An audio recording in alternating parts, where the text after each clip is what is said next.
I love you.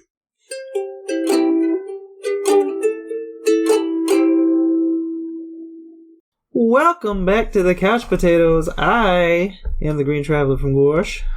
And I am the Faceless Leon. I almost didn't respond because I was jamming, because you put the theme song in my head. We're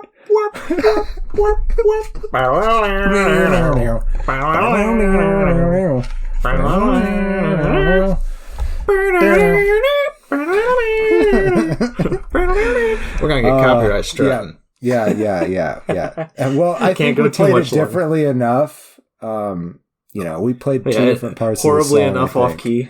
Yeah. I skipped a bar too, so that's fine. We don't know what we're talking about music. But this is Green and Faceless on the Couch, if I did not say. And it's a podcast about movies and TV. And we're here on a Marvel playlist. This is our third movie, which I'm really just so surprised. I thought a lot of movies came before this for some reason. Honestly, when you said let's do the Marvel playlist, I thought, because you said let's do all the movies that Marvel's done, my first thought was, okay, so that starts with X-Men, because this is the first one I remember. This is the first one you remember. I think this is the first one I recall watching. I never. Well, I also don't really associate with Howard the Duck with Marvel. Also, I had no idea of its existence when X-Men came out. 100%. That was an undergrad discovery in my years of study and adventure. I'm pretty sure I knew. I can't remember exactly when I watched Howard the Duck, but I was way too young to watch Howard the Duck. But I just cable. Mean I don't even associate that movie with the Marvel playlist, because you said this is our third movie of the Marvel playlist, and I was like, isn't it the second one? And I was like, oh, right, that happened. Right. God damn it. Well, I am very excited. This yes. I would say that this was probably ranked at my favorite movie for a long time. Right. I doubt that it's there now. I don't actually keep lists like that for movies, just because I just watched too many. I'm OCD. I do keep a list. Yeah. Not to say that if somebody asks me my top 10 movies, I can name them, because I can't. Right. But there's certain ones that are up there that haven't, fluctuated for a long period of time. That's like, well, yeah, Well, yeah. Amelie, I assume the Prestige is up there still. Yeah, Amelie, The Prestige, There Will Be Blood, The Lighthouse, Star Wars, The Empire Strikes Back. Yep. Those are all good choices. Empire is probably on my list, too. That's a pretty damn good movie. I love The Exorcist. And a good verse. That's a good movie, too. I don't think any of my top are probably horror movies, though. I am definitely a sci-fi way too much of mine are. I'm definitely more of a sci-fi fantasy guy, and God, X-Men just tickled that itch. What? I thought you were saying, you said you were way much more of a sci-fi fantasy guy, and then you said "and God," and I was like, "Damn!" I thought you were saying you were a sci-fi and fantasy god. I am. That's right. I have all the magical and techno powers, and just all the world building capabilities at my fingertips. So ridiculous. X-Men. Obviously, the Marvel world is all intermixed and everything, but X-Men, I feel like more than the other comics has its own world to it, and that is because DC doesn't really have something that quite compares. I feel like, I mean, the metahumans, but that's so fucking broad, and then the new gods too, but that's also just that's so far away and removed from our world that it doesn't it's not one-to-one comparison. And the X-Men, what I always found super interesting about the X-Men is that it is 100% about persecution and surviving that, and how you handle that when you have the capability to do so. Yeah. Do you try to make people understand, or do you, hurt those that hurt you? Right. Yeah, it's a timeless idea because it's like it'll always be relevant to time. Sadly, exactly. Like even today, America is attacking transgender people, and anything outside of the white man's norm, they're just like that's wrong and should be. This is the literal words of a Republican. They should be eradicated. That's disgusting to me. Yeah, can't believe it. Can't believe that we're crazy. Still in those times. And yet, that somebody is willing, like, I mean, it wasn't even 100 years ago that the Holocaust happened. And I just feel like we, at our generation at least, and, most of these people I feel like aren't in our generation, but maybe some of them are. There are some. I feel like we were taught so heavily about the subject so that we could... grow to be compassionate human beings, and it's just I just don't see it out of our country. Yeah, Jesus. But that we all know. It's just we already kind of started there with the white supremacy thing. It's just unfortunately, it's just silly. But that's why that's why X-Men still rings pretty true, is because 100%. It's these people are being, as you said, persecuted. Mutants are. Sometimes they're called mutants. Other times they're called Homo sapiens superior, or just or Homo like superior. Yeah, I think Homo superior. Yeah. Anyhow, so some people consider them completely separate from the rest of the world. So the mutants, they are evolution's next step, according to Patrick Stewart's narration. He plays Charles Xavier in this beautifully. Yay. Professor Charles Xavier. And hello, Garlic.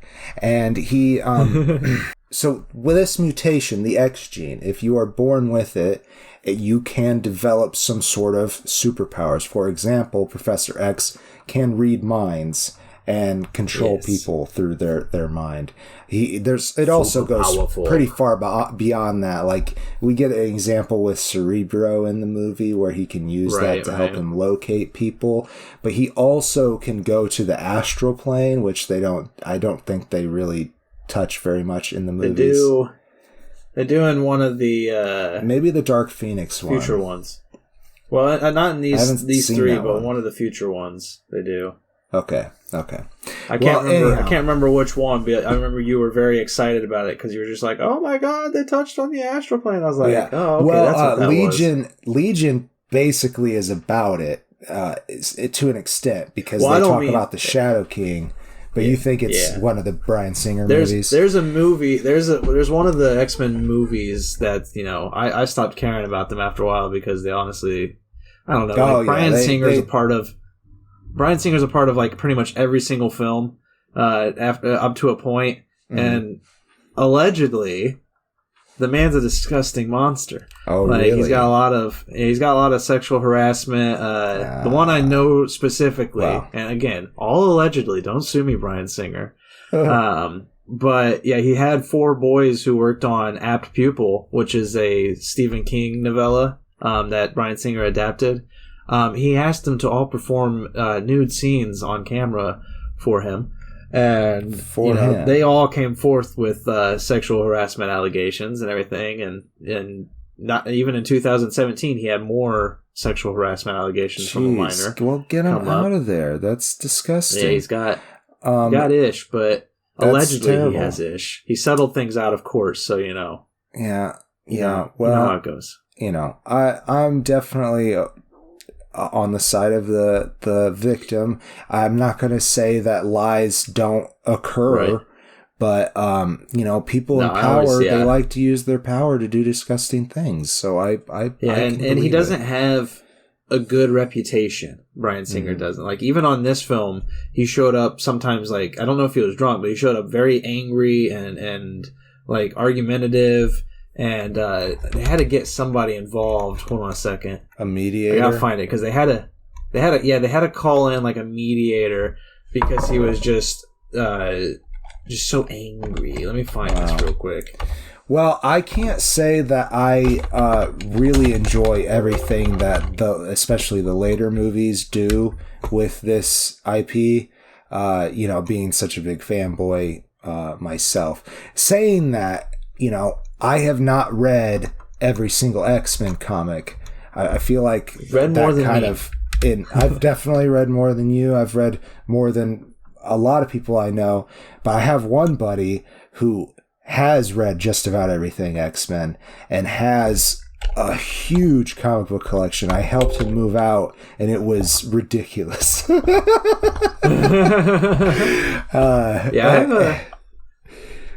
will say that I do have a good collection of comics, but for whatever reason, you do. You're more of a DC. I haven't been able to get my hands on the X-Men. Yeah, I'm more of DC. Yeah. That's true. The X-Men are so expensive.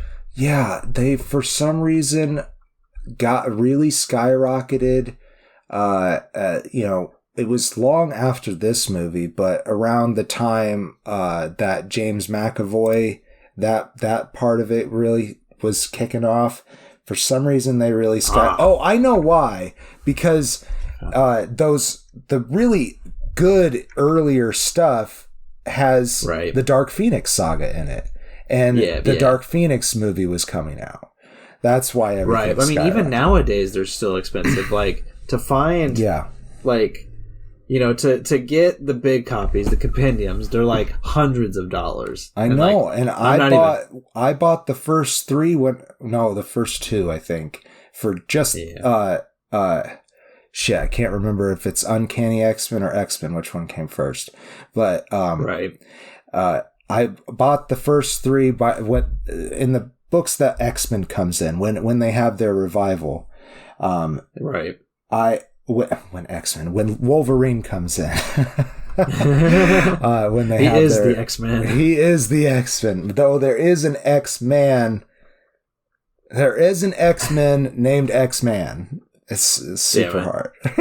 That's part of the problem with X-Men. Why I haven't even decided to dip my toes in. Like, not only are they expensive, right? But like as you just mentioned, there's the Uncanny X-Men. There's the X-Men. There's an X-Men named X-Man. There's way too much. Like, way too many titles in this world. It's like Spider-Man. Like, if you're trying to read like Spider-Man, there's like 8 different titles. Because it's popular. So they let what's also popular? Take it and do what they want.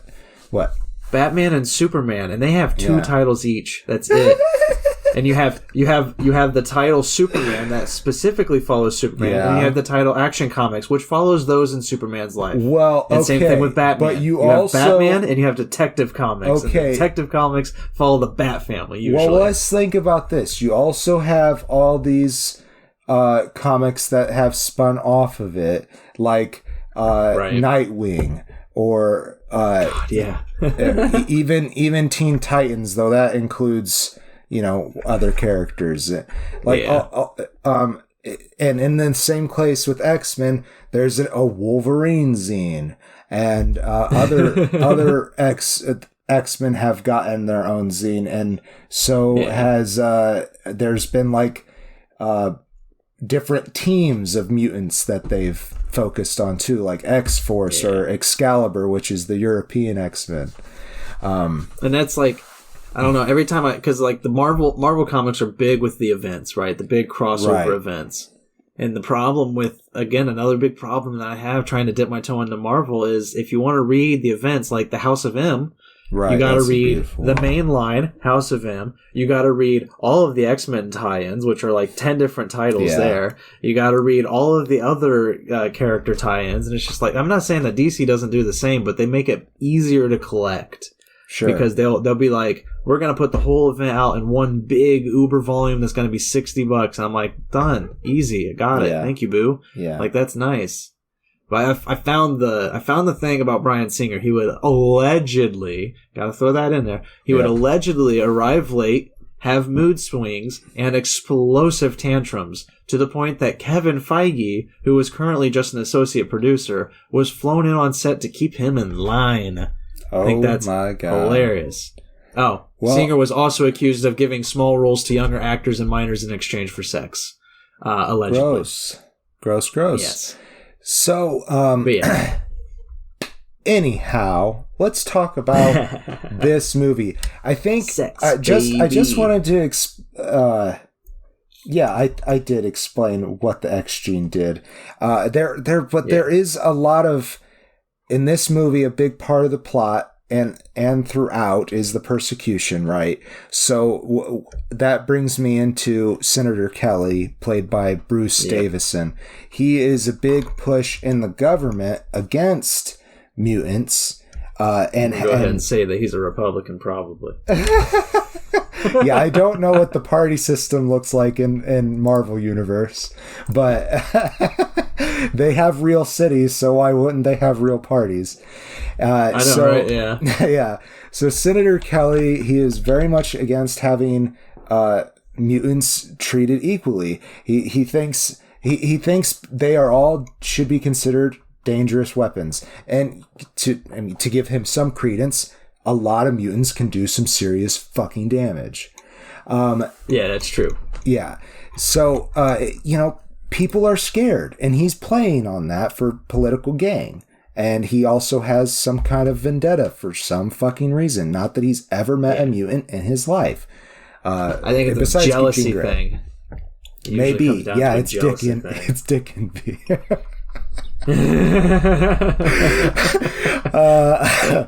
So we start off in this movie way back at Auschwitz with Eric Lehnsherr, who is aka Magneto, and played by Ian McKellen, also beautifully. And this is also pretty much where that lovely relationship between McKellen and Stewart started. And it really is beautiful. The world just needs more of it. And I wish they just didn't waste so many years not being with each other. Well, I would argue, but this is only a personal beautiful thing, that David Tennant and Martin Short are basically, or Michael Sheen. We do get Martin that. Short, it's a different angle of the same thing. You're right. Yeah, it's very beautiful. Anyhow, Eric is a small boy in this point when he goes to the camps and he gets separated from his parents. And that's when the Nazis find out that he has the ability to bend metal to his will. Yeah. And that is where we start. So once we get to what is the modern setting, and both Charles and Eric are, late middle-aged, early elderly men, they have very differing opinions about how they should handle this problem of persecution against mutants. Yeah. And Eric, who has, a barcode basically on his arm, the numbers, and knows what people can do. He is saying we have to focus on ourselves, on protecting mutant kind. And so he forms the Brotherhood of Mutants. But that is after he breaks off from his dear friend, Charles Xavier, who thinks that we should, that the mutants, I say we, I'm so into it that I'm part of it. And that's really how I felt as a kid, and I feel like that's fair. I feel like every kid has that somewhere inside, that they are different, and there is an inclusivity feel with X-Men. Definitely. 100%. Everybody with a power is welcome. Yes, and I wanted it. But no X gene here. So not to your knowledge. Not to my knowledge. Professor Mr. Xavier, he wants to, preach tolerance and use his team of talented individuals, talented mutants, the X-Men, to show the world that it can benefit from mutant kind, and that they are equally interested in protecting, people, any type of people, mutant or human. We can all coexist. Exactly. Yeah. And so one thing that really pissed off Magneto, or Eric, he takes on the moniker Magneto. One thing that really pisses him off is Professor X. He has the ability to enter the mind and change their mind. Yeah. He could make the whole world so much easier for mutants by doing that. And one of the beautiful things about Professor X is he's like, no, because that's wrong. It's not ethical. I would be doing the thing that they are concerned about. Exactly. And what we need to do is show them that we're not vile creatures. We're humans too. We just have extra special abilities. So the X-Men at this point are Jean Grey. She does not have a name at this point, but eventually she becomes the Phoenix, played by Famke Janssen. She is a doctor. You're right. They don't put doctor on IMDb, and that's wrong. She's Dr. Jean Grey. That's another issue with well, it's not really an issue, but if you're a loyalist to the comics, they do a lot of character mixing in this because they couldn't fit certain it was too much of a cast, too big of a cast. Right. So there are certain characters that they roster. Some characters they just jumbled up, and one of those characters is, Jean Grey pretty much absorbs a lot of what would be, Beast's role in these films. Yeah. And they bring Hank McCoy in later, and when we get to that movie, I will talk about their decisions. But he is a great actor. I will say that. I don't have his name off the top of my head. You're talking Nicholas Hoult from the prequels. Well, he's also in the. Kelsey Grammer I thought was actually a brilliant choice. But I didn't like that movie. I really liked what they did with him in the main. You're right. Modern we'll get there first. You're right. So anyhow, Jean is telekinetic, and that means that she can move things with her mind. She also has some telepathy. Scott Summers is the kind of the leader of the trio at this moment, and his code name is Cyclops. Jesus Christ. And that's played by James Marsden, who we've talked about a lot. In fact, every time he showed up, we just called him Cyclops. Yeah, poor guy. I love him. He does a great Cyclops, though. Like, I really enjoy his Cyclops. It's very Boy Scoutish, but to the point of like willing to chuckle. Yeah. It's the right feel for Scott. Scott is like responsibility incarnate. That's kind of his MO. And then, when bad things happen, though, he snaps. And you don't really get that in this particular setting. No, but what you do get in this first movie is his kind of a dick. Kind of his reluctance to... he's kind of a dick, but his reluctance to lead in the field. Like, he's still learning to be this leader. Yeah. So there's moments where he'll be forced to make a decision, and you can see that he's still struggling with these decisions. Like, he's like... Right. He doesn't want to put people in danger, and yet at the same time, when you're a member of a tactical force like this... Right, you got to put people in danger. You got to lean on their ability. So he's still learning that, and I like that. In the first one is that he has moments of trust issues in regards to like what he wants to throw people into, like what kind of situations. Yeah.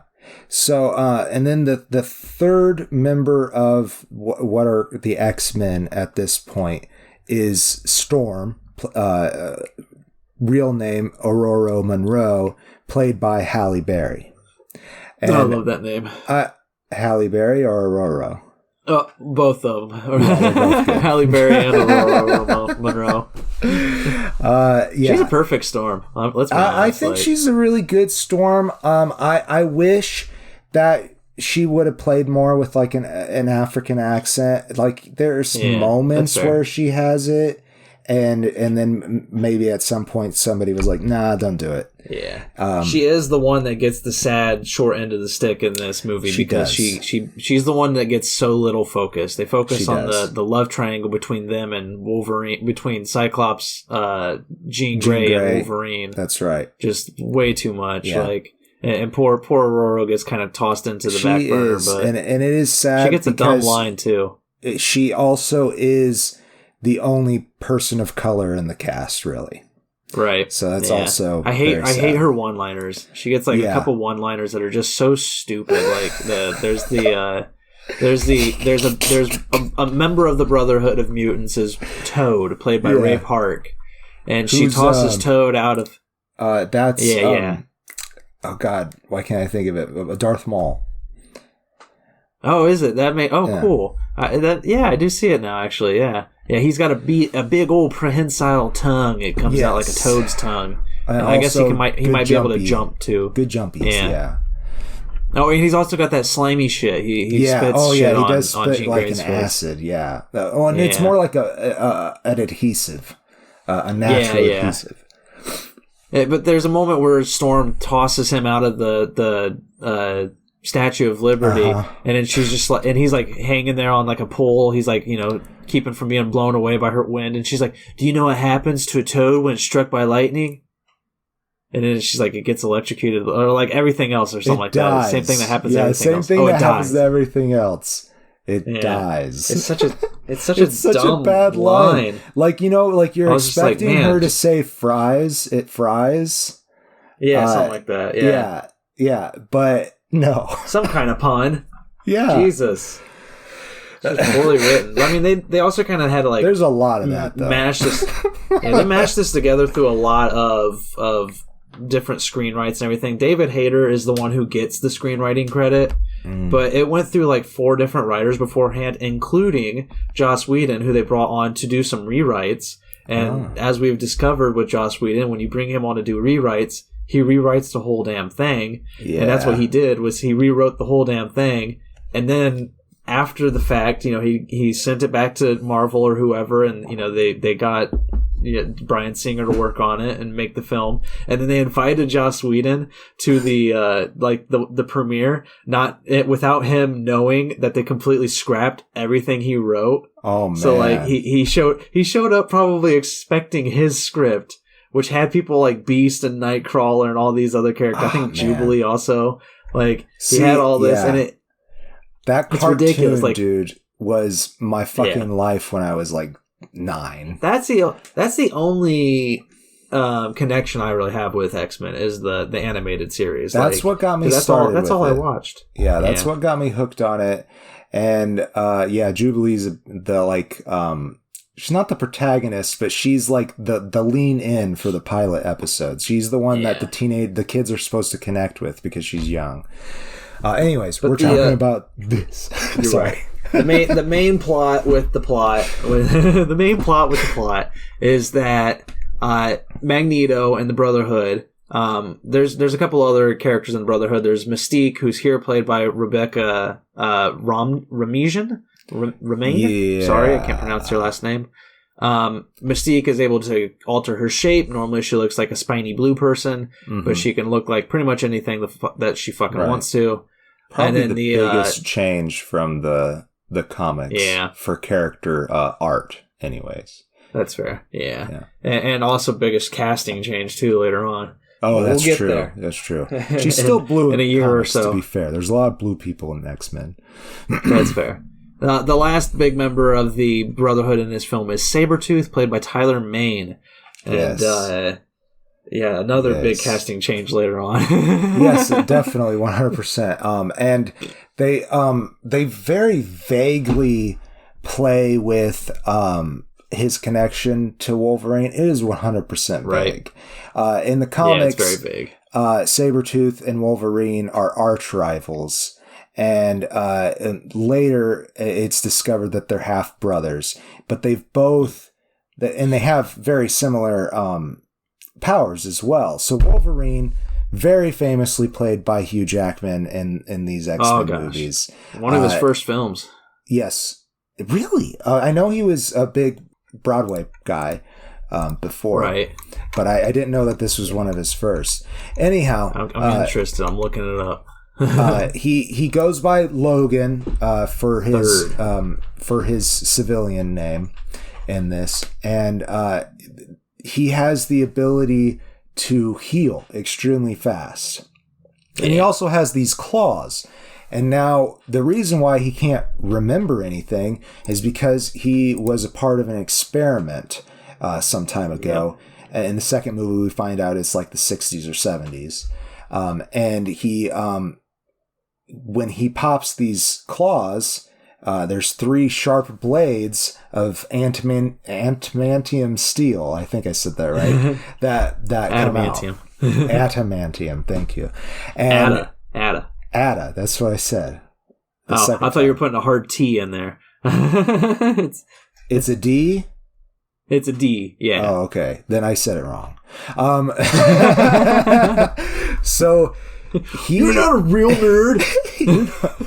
Just dyslexic, I'm sorry.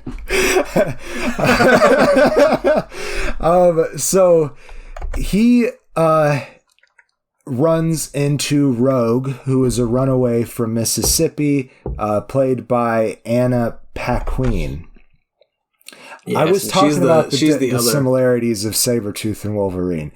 Sabretooth also has claws and can heal quickly, but his claws are where claws would be if you had claws on your fingertips.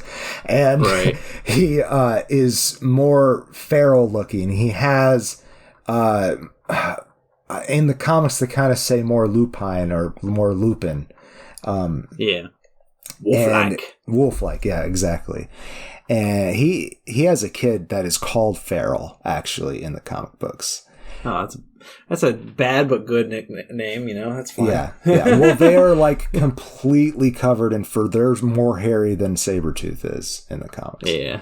Oh gosh. So Animahu, Sabretooth, not in this one. He's pretty hairy in this one, but in the comics, he can still pass as human if he really wants to.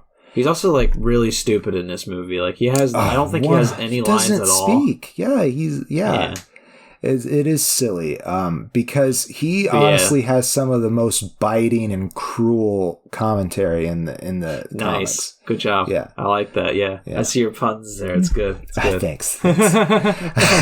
Wait, no, I did find this was Hugh Jackman's 3rd film.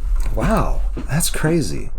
Now, this really set him off, crazy, obviously. Yeah. He was in Erskineville Kings and Paperback Hero. Haven't seen either of them, but it wasn't The Scoop.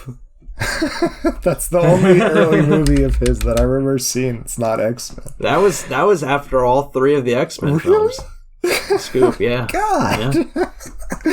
Anyhow, what a beautiful man. I love him as the Wolverine. Him. Yeah, he's so good in this as Wolverine, even though he's probably way too tall. Way too tall, and they still make him like mild. Like I think they consider him Canadian, but like I don't think he really tried to do any kind of accent or anything. He went for an American accent because the man's Australian. Yeah.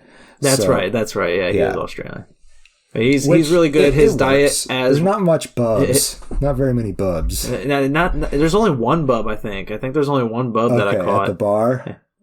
Yeah, at the bar, I think he just calls him "Hey Bub." It's just like, oh, there it is. But his look though, his look is great. I like his facial hair. I love his hair in general. Yes, they did a good job. And his diet is like the staple of all like action stars now. Where it's just like if you're gonna bulk out and gain weight, you do the Hugh Jackman Wolverine diet. Not specifically in this movie, but later on, and when he gets more shirtless really in the big films. in the later films. He's super fit in this movie, no doubt. Oh yeah, no doubt.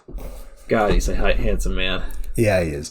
Anyhow, he bumps into Rogue, who is just going through her changes into realizing that she has mutant abilities. And which is a scary one.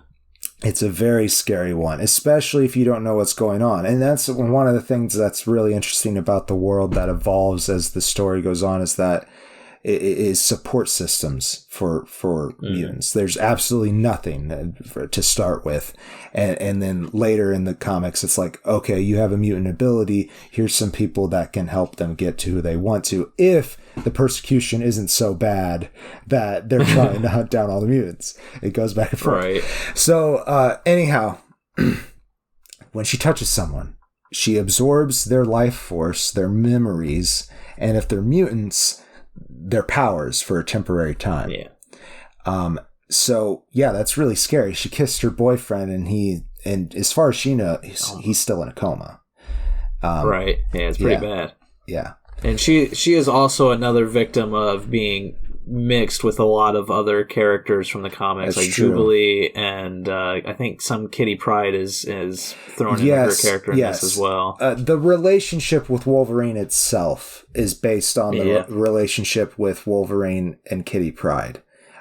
Because Rogue, when she joins the X-Men in the comics, is actually quite older. She's like in her 30s. Yeah. She's my favorite in the animated show, too. I love her. She's pretty cool. Her look in general is just the best. Her fucking voice actor is, I think, the best. Besides Wolverine, that's fair. Is probably the best voice actor on there. And I don't know the voice actors. Yeah, sadly, I don't either. Yeah, the Brotherhood of Mutants, they're specifically, they tested out on Senator Kelly. They kidnap Senator Kelly. They test this thing out and give him mutant ability.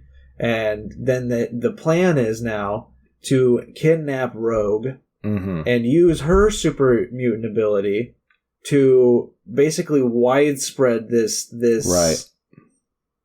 conversion system across all of like New York or across all of like the island. I can't remember. Yeah, there is this meeting on New York. On that's Manhattan. Right. That's right. Yeah. There's a meeting of all the world leaders. So Magneto's plan is to make all the world leaders understand by making them a part of the Brotherhood. Yeah. The only problem is that Senator Kelly and this transversion process, spoilers, he died. Yeah, dude. Gruesomely. The effects on that were honestly, they hold up. They were pretty good. That was pretty they cool. were not bad. Yeah. Yeah. I don't want to describe it. I want to save it for people who haven't watched the movie by a chance. That's the main plot, and Wolverine is trying to, because Wolverine's a roamer. He does not stick in one spot. He does not. But he's kind of become attached to Rogue, and he wants to see her. Yeah, exactly. He wants to see her put into the school safely. He wants her to be safe, basically. The X-Men act as teachers for young mutants at Professor Xavier's School for Talented Youngsters. I believe that's the title. Something like that. It's ridiculous. A gifted youngsters. And he wants Wolverine to come in too and be a part of at least the X-Men team, and maybe not a teacher. Maybe that. But they also think that they're after Logan. And so there's a big confusion, and that's because being such close friends, Eric has found a way to shield Professor X's abilities. So that's another metalhead. Yeah, there's another part of the story. I think they did, to go into closing statements. I think we're ready. Yeah. I think they did a rather good job of adapting a huge roster of characters and funneling that down into a watchable movie that if there was never an X-Men movie again, we could look back and say, hey, that was a pretty decent adaptation. That's fair. Yeah. I would jump off that before you give it a rating by saying that my issue is that it's too few. It's like I agree. They did a good job at funneling it down to the core components, and I think they got the core components right. My problem is there really isn't much of a story in this first one. It kind of just ends. Yeah. Like there's no down. I mean, obviously they knew it was going to be a trilogy or more than one film. They were setting up. They were setting up so many things at that end. Yeah. Yeah, and so I get it. I'm gonna give it like the benefit of a doubt for that reason, because I knew when they were making it, they were like, we're just setting things up for future films, and we'll let the story continue and finish there. But yeah, if this was just one film, I would honestly not be as big of a fan of this, because there's no ending to it. It's just kind of it just finishes. Fair. It does have a pretty short falling action, and that's because once Wolverine is introduced to the movie, he for some reason becomes the protagonist. They knew who their best actor was. They did, yeah. Well, okay, they have Patrick Stewart and Ian McKellen. Okay, it's true. They are honestly really beautiful together. Yes, but I feel like Wolverine was the other one that felt like I know this character. Hugh Jackman went deep into Wolverine. 100% the most popular character from this franchise. There's no Bub. doubt about that. That's right, Bub. Get it right. I could play Wolverine. The voice. Okay, I was gonna say stick with Beast. You got a Hank McCoy look. Beast is definitely a dream job for me, Hank McCoy. And I was said that he wasn't in this movie, but we get him later, and I think that's probably a budgeting reason. You know. Oh yeah, definitely. They had to cut down a lot of shit. So yeah. Blue and furry all day, every day. That's kind of hard to do. So, anyhow, yeah, I give it a full face, 100% a full face, and that's probably mostly from nostalgia. But I think it still holds up. It does leave you wanting a little bit more. I'll agree with you. And there is definitely some other problems with the film that I feel like to go off of your argument, if they knew they were going to have more films, why couldn't they be more traditionalist with the story? You know, right? The X-Men has such a strong storyline, especially that once Wolverine and that second wave of X-Men are introduced, that storyline is just so good for so long. It just has such a good stuff in there that I don't know why they really needed to mess with it. I know one thing was they thought they knew rather that the traditional costumes would not work. They even make fun of that too, because there's a moment they ask Wolverine, it's like, what do you want, a yellow jumpsuit? And he's just like, bah. Bub. Shut up, Bub. All right. Slice your throat, Bub. I give it 3 stars. I think it's a fine, fun film. Like, I do enjoy it, but like there's so many, like, again, it's the first of a trilogy, so it's like, and I'm not gonna harp on it too much. I'll just give it 3 stars and leave it at that, basically. Right. I will say that it is my favorite of this opening trilogy. That's fair. I honestly don't know which one's my favorite because I haven't watched them all in a while. Okay, well, we'll see. We'll see very soon. Yeah, we'll find out. I think it's the cleanest of the 3. Yeah. As a story as a whole. So, yeah. I mean, hell, if they had done Joss Whedon's, it probably would not have been that clean. I guess if I remember correctly from what I read, I guess Joss Whedon's script actually ended with the Phoenix, with Jean Grey absorbing the Phoenix energy. So I do wish they would have done more with Famke Janssen too, because I thought she was a really good choice for Jean. And especially as an adult Jean, the prequels are kind of weird. We'll get there. It's hard to explain them, man. It's really hard to explain them. Yeah, we'll get there. Well, anyhow, I think that has been the show. Thanks for letting us fanboy, and the people who are bigger fans than us, please don't hate us too much in the comments, but do leave a comment. Safe travels and good night. Dun dun. Oh, we're dorks. Green and Faceless on the Couch is a proud production of FictionWorks 19. Are you a fan of the show? Feel free to contact us at greenandfacelessfans@gmail.com or visit our Patreon page at patreon.com/greenandfaceless. Don't forget to comment, like, and subscribe, or rate us on Apple Podcasts. Thank you so much for listening.